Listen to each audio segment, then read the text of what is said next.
الحدوتة النهاردة بتكون مختلفة لأنها مهمة لنور تبع الملك ولين. ونور النهاردة بيقع في فخ كبير مع تنين الموت الأسود وبيلاقي السم اتملك منه وما بيلاقيش حد جنبه. يا ترى نور هيعمل ايه؟ يلا بينا نبدأ الحدوتة. وبيبدأ الحدوتة برين ورسالة بتكون من غابة الوحوش إن رين بيلاقي صوت غامض مش قادر يخليه ينام في نص الليل، وبيحس بصوت قطط وكلاب، ده غير جده اللي راح في رحلة في غابة الوحوش وراح على رجله مشي ومرجعش تاني، وعدى بيه الوقت لحد ما قربوا ينسوه. واما الغابة دي كانت على طول تخوف وبتسبب مشاكل لكل المدينة. ومستغرب رين ان الوحوش وصلت للبلد بالشكل ده، وخلى كل الجنود تنتشر في كل حتة علشان يشوفوا الاماكن الموجودة في الرسالة، لان الرسالة محددة لهم اماكن موجودة فيها الوحوش وانها هتنقض عليهم من اكتر من مكان. ومش بس كده، رين بيطلب من جنوده ان يستدعي الملوك الستة استدعاء طارئ حبتين علشان يشوف ايه اللي بيحصل في البلد دي، وبيكون متعصب جدا جدا وان كل البلاد طمعانة فيهم وفي الموارد اللي عندهم، وان بسبب ده كله الارواح البريئة بتتأذي وفي ناس كتير بتموت.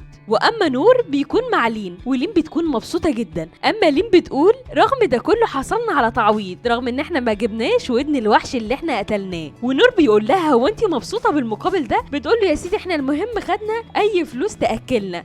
ونور بيقول فعلا المهم ان انا خدت مقابل صيدي الاول، ودي اول مرة اصطاد فيها وحش، اي نعم ما جبتش دليل بس خدت مقابل ضعيف، اما لو فعلا حصلت على وحش كبير هاخد فلوس اكتر بكتير. وبيقول نور جواه لحد امتى البنت دي هتفضل لازقالي حبتين كده اللي هي لين، وبيقول يا ترى اهلها مش قلقانين عليها يجي ياخدوها ولا حاجه. ونور ما بيلحقش يخلص كلامه جواه وبيلاقي لين بتقول له طيب انا كده اقدر ارجع البيت امتى علشان اطمن اهلي عليا. ونور بيقول لها كده زي الفل قوي، تقدري تروحي في اي وقت. فبتقول له على فكره انا في المهمه الجايه هكون معاك في كل المهمات ما تنسانيش. ونور بيقول شكلنا مش هنخلص. ورين اخو لين بيجي وبيرحب بنور جدا وبيقول له بص في حاجه حصلت فجاه، بس لازم تتوجهوا للمنطقه الجبليه الصبح، وانت مش هتكون لوحدك، هيكون معاك كمان لين، وانا هوفر لكم عربيه وكل حاجه. انا متاسف ان انا مش قادره اقول لك تفاصيل دلوقتي، بس هقول لك على كل حاجه محتاج تعرفها بعدين، انا محتاج بس تساعدنا وتقف معانا. ونور بيقول له طيب انا محتاج شويه وقت علشان ابتدي اجهز شنطتي. فرين بيقول له معاك اهو الليل كله علشان تعرف تجهز الشنطه كويس جدا، اوعى تنسى حاجه يا نور. ورين بيقول لنور على فكره انت الشخص اللي انا اقدر اثق فيه واسيب معاه اختي وتقدر تحميها من اي حاجه تحصل لها. ونور بيقول له ما تقلقش انا قد الثقه. وبيفرح قوي نور انه طالب في الاكاديميه والملك بيكلفه بمهمه زي دي، ومش مهمة وخلاص، ده هيكسب منها فلوس كتير. وبيقول نور انا فعلا اسمع عن المهمات كتير، ولكن المهمة دي مركبتش فيها عربية قبل كده، بس المرة دي هتكون عربية تبع الملك. وبيقول نور شكل الحظ هيرافقني وهبقى زي الفل. اما نور بيلاقي لين قاعدة في وشه في العربية متضايقة وقلبه بوزها خالص، وبيفكر نور وبيقول لها لين مش حابه تشوفي موسم الحصاد بتاع القمح؟ بصي المنظر جميل ازاي، تحفه، بصي كده. اما لين اصلا بتكون متعوده على الكلام ده ومش مدياله اي اهتمام، وبيكون في حاجه مضايقاها جواها. وبيقول نور جواه يا لو المهمه اللي جايه دي اكون بعملها لوحدي واكون مغامر قد الدنيا. ولين بتقول لنور انا اسفه جدا ان اخويا تقل عليك في طلبه وقال لك المهمه على طول بسرعه كده وانت ملحقتش تحضر نفسك وكمان اخد من وقتك. ونور بيقول لها لا طبعا انا اصلا بطارد الوحوش ودي مهمتي، انا طالب في الاكاديميه، ومش بس كده ده انا باخد مقابل لكل ده، مفيش اي مشكله يعني، ما تكبريش الموضوع يا ست لين. وبيفتكر لين ونور الخريطه اللي وريها لهم رين، وبيقول لهم انت هتسافروا شمال غرب العاصمه وهتوصلوا المكان هناك في منطقه تروس وهتقعدوا فيه فتره، لو ما حصلش اي حاجه ولا طلع عليكم وحوش ولا طلع عليكم اي حاجه ضايقتكم هتقعدوا فتره بس كام يوم، وبعد كده هتنتقلوا للمنطقه اللي جنبها اللي هي مصر المقدسة وهتبتدوا تستقروا هناك. ونور بيقول له يعني احنا اول ما هننزل من العربية هنقعد نتمشى كل ده على رجلينا؟ الموضوع كبير قوي. ورين بيقول له اعتبرها رحلة من الرحلات، كده كده انت بتاخد مقابلها. وناس بتكون معاهم وبتقول لهم ان الملك قال لي سر محدش يعرفه، وهو ايه السر ده؟ ان البلد هتدخل في ازمة كبيرة جدا وان العدو هيهجم عليهم من كل حتة، وعلشان لين تكون في امان اخدوها المكان بعيد جدا عشان يعرفوا يستقروا فيه ويحموها من من اي وحوش بره، وايناس بتكون معترضة على كلام الملك وانها موجودة هنا علشان لو حصلت اي حالة طوارئ، وانها بتحمي المملكة كلها مش بس لين.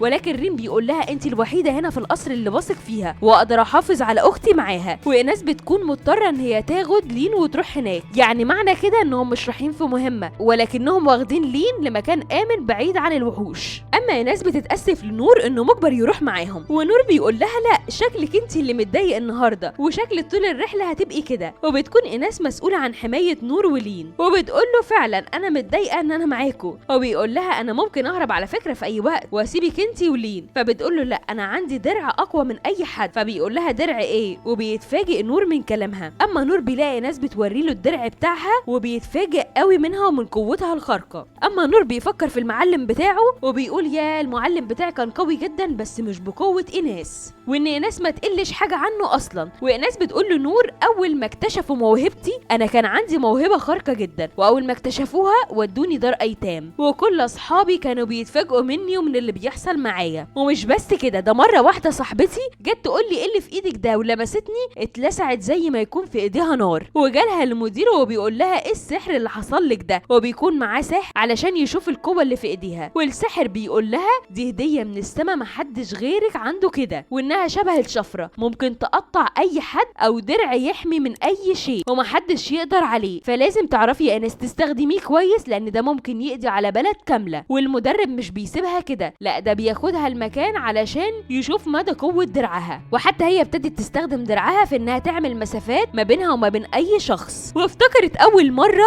اتعرفت فيها على نور، وكانت بتساله على اسمه رغم انها عارفه اسمه قبل ما يقوله، وان المعلم دالينج اللي درب ايناس كان احسن واحد وقتها، وان في يوم من الايام وهو بيدربها كان بيقول لها يا ريت نور يكون موجود. وبتحس بمشاعر غريبه وانها حاسه بالغيره، ومين نور اللي ما تعرفوش ده، وان هو قوي للدرجه دي لمجرد ان دالينج المعلم بتاعها ينطق اسمه ويقول يا ريته كان موجود. ومن ساعه ما ايناس قابلت نور كل حاجه اختلفت، وما كانتش عايزه مشاعرها تاثر عليها، وان وظيفتها في القصر كله حمايه لين وبس. وايناس بتسال نور انت شايف ان في حاجه غلط، ونور بيقول لها لا. اما لين بتقول لها استني، في حاجه عماله تظهر وتختفي. ولين على طول بتستخدم سحرها علشان تكشف مكان الوحش، وبيكون وحش عملاق جدا. وبيدخل جندي للملك وبيقول له في وحوش جت على المدينه، والملك بيقول له جمع لي كل اعداد الجنود هنا وخليهم يحاولوا يسيطروا على الوحوش الموجوده. والملك الكبير بيفتكر ان عدو اللدود ريدياس هو اللي عمل ده كله، وان هيندم على كل حاجه، وان ده كان تهديده ليه ولبلده. ورين ابنه بيحاول يسيطر على الموقف، والجنود كلها بتحاول تقف قدام الوحوش ولكن الوحوش بتموتهم. ورين بيقول لابوه اهم حاجه ان لين بامان. اما تنين الموت الاسود اللي بيطلع لهم فجاه في الطريق، نور بياخد سلاحه وبيروح هناك علشان يهاجمه، وبيقف قدامه بسيفه. ولكن للاسف نور ما بيعرفش ان الطفل مع التنين ده هو بيكون وحش في شكل بشري، وبيحاول يدافع عنه كمان. ونور عمال يصارع الوحش ده بكل قوته، وايناس بتقول ايه الغباء اللي بيعمله نور ده، مش قادر يسيطر حتى عليه. ولين عايزه تروح له ولكن ايناس بتقول لها سيبيه. وفجاه التنين بيطلع سم قاتل بيدمر كل حاجه حواليه، ونور بيلاقوا عينه ومناخيره وبقه بيطلعوا سم، وبيكتشف ده وجسمه بيتاثر بالسم ده. وبتحاول لين تاني تروح لنور تنقذه، ولكن ايناس بتستخدم درعها الواقي علشان تحميها وتقول لها انا موجوده هنا عشان احميكي، وان انت هدفي الاساسي مش نور، وان التنين الاسود لو وصل لنا هيقتلنا كلنا. وبتحاول ايناس ولين يتصدوا كل سم التنين الاسود علشان ما موتهمش. ولين بيصعب عليها نور جدا وما بتبقاش عارفه تعمل له حاجه. اما ايناس برضو في نفس الموقف وبيصعب عليها نور في نفس الوقت، ولكن نور بيقوم وبيستغربوا انه مازال عمال ينزف من السم ولكنه بيحارب وبيقع خالص، والتنين بيقف قدامه بيبقى هيهجم عليه. وبكده يا اصحابي تكون خلصت حلقه النهارده. اشوفكم على خير في حدوته المره اللي جايه.